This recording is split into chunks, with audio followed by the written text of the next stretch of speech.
আসসালামু আলাইকুম। আজকে আমি হাঁস রান্না করা আপনাদের সঙ্গে শেয়ার করছি।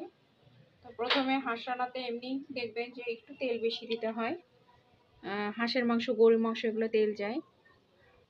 এরপর কাটা পেঁয়াজ দিয়ে একটু হালকা নাড়াচাড়া করে, খুব বেশি নাড়াচাড়া করব না, হালকা রঙটা চেঞ্জ হলে বাটা যে মশলাগুলো সেগুলো দিয়ে দিব। পেঁয়াজের রঙটা এরকম হবে। এখন আমি যে বাটা মশলাগুলো রেখেছি সেগুলো দিচ্ছি।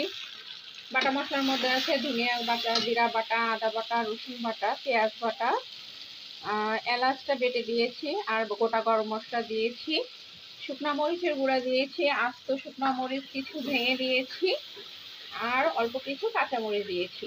এবার আমি এই মশলাটাকে ভালোভাবে একটু কষিয়ে তারপর মাংসটা দিব। এবার মাংসটা দিচ্ছি কষানোর জন্য।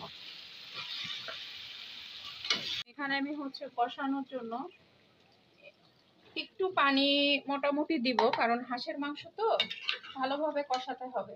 তারপর যতটুকু ঝোল রাখবো, ঝোলের জন্য অল্প একটু পানি দিব। হাঁসের মাংসটাকে ভালোভাবে কষিয়ে নিতে হবে। কষানো যত ভালো হবে হাঁসের মাংসের স্বাদটা তত বেশি ভালো আসবে। আপনারা আমার মতো করে একবার হলেও ট্রাই করবেন। যতটুকু ঝোল রাখবো সেই অনুযায়ী আমি পানি দেবো। ঝোলে পানি খুব বেশি দিব না, কারণ কষানোর সময় আমি একটু পানি দিয়ে ভালোভাবে কষিয়েছি। কেমন হয়েছে জানাবেন।